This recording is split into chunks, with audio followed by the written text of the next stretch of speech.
Okay, so I'm going to replace this particulate matter sensor, this one, and it's really stuck up. And this is a quick tip. If you have if you have already the new parts, if you already have the new parts for this one, just cut this thing.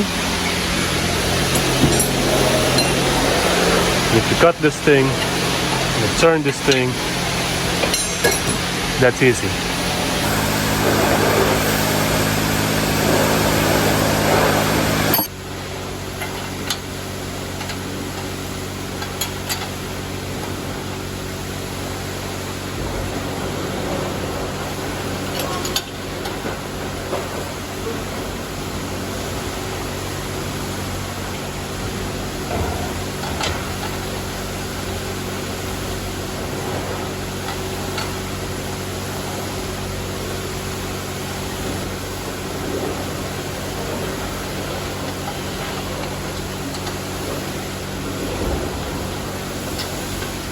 Okay, so I cut the wire of this particulate matter sensor because I already have the new particulate matter sensor.